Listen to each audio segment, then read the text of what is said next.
goodness, we just walked in the gates, big, beautiful wrought iron gates. And all the way in, there's oleander on the one side of the road and bougainvillea on the other. And then we walked in, and this is just immediately to our left. Look at that. Mm-hmm. Look at that. Look at the beautiful, beautiful water lilies. Oh my goodness. Yes. And where are we?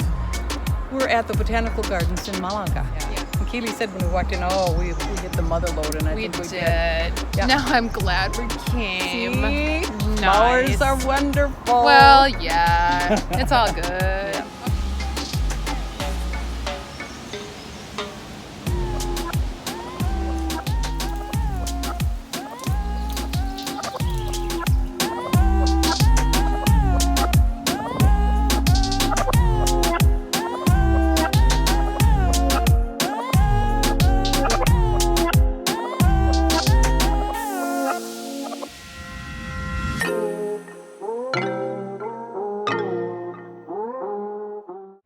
Painting the town red tonight, as you can see where we're going to have our supper. Yes.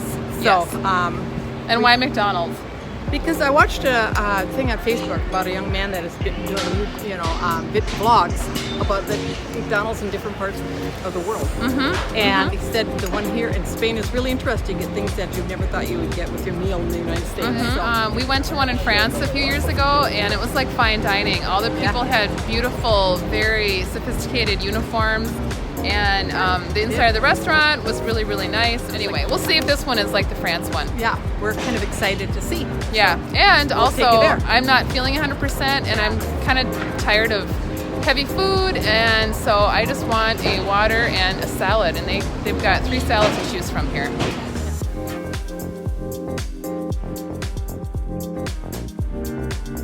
I can't discern what the top fries are. It looks like they're wrapped in bacon or something. Yeah. No grease there.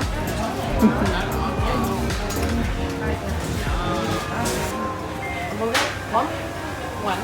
Hamburguesa, Mom. Come on, Everything you can on do it. Hamburguesa. Hamburguesa. And how big is the top fries? Is that a lot of them? Or?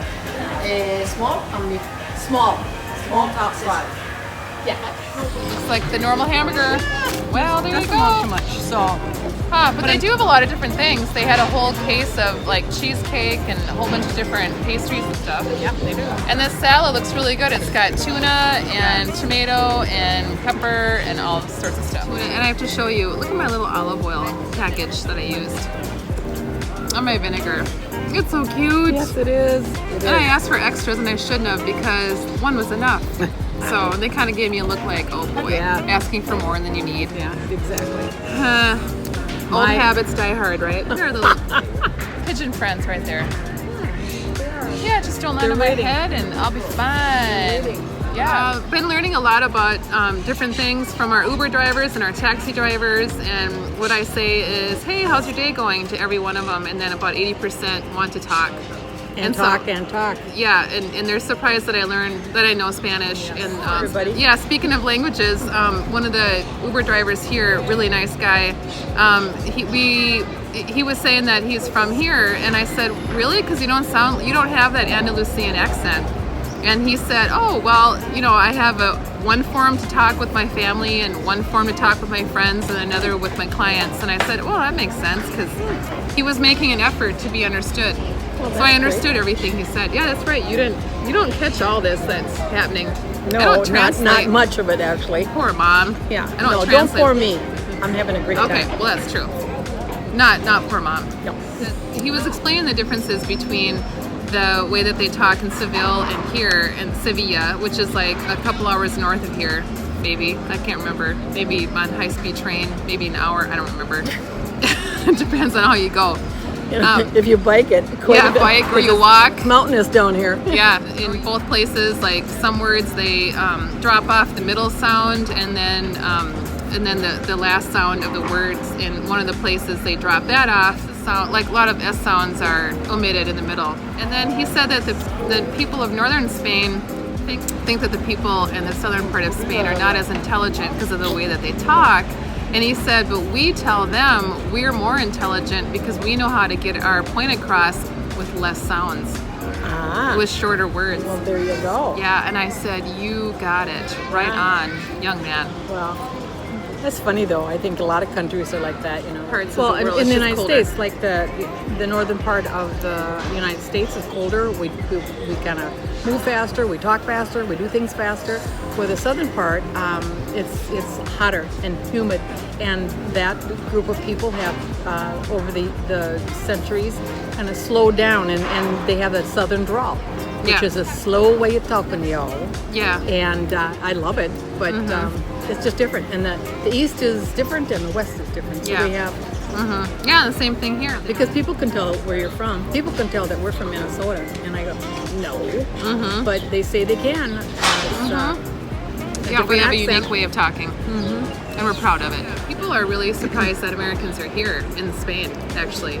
Yeah, Did I say actually? I'm talking did. actually.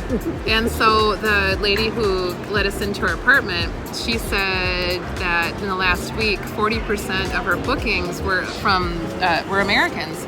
And she looked at me and said, "Why?" And I said, "Well, I don't know. What do you mean?" And she goes, "Well, we never have Americans, and so why 40% now?" And I said, "I don't know. Maybe people are able to afford the tickets, which are a little bit cheaper." let me tell you, the people are so kind and so friendly and so helpful. It just feels good. You don't. The thing about people traveling to Spain is that for the Spaniards, you just made it too easy for everyone to want to travel here. You are such a nice people and so welcoming, and it's the prices here are great, and the sunshine, and everything to do, all the history, just everything is that you just made it so darn easy. So now you guys have so many tourists. There's a lot of tourists down here, especially in Malaga.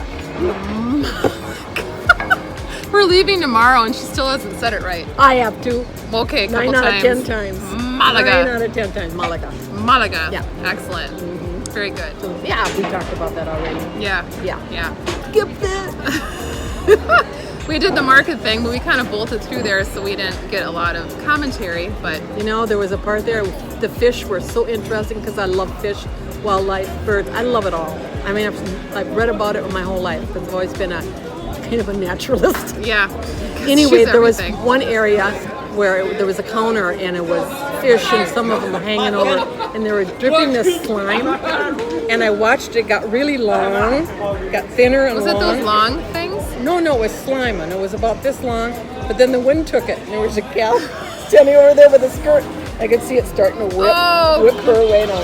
I was about Wow. ready to boom. Yeah, I know. I thought, Was that from a fish? yeah, it was the slime coming, the water slime. Yeah, from a Coming fish. off the was fish. going towards a lady. Yeah, because it got longer and thinner and lighter, and the wind was kind of taking it towards It was her windy today. pretty skirt. Oh no. Well, that's the hazards of being in a fish market, right? Exactly.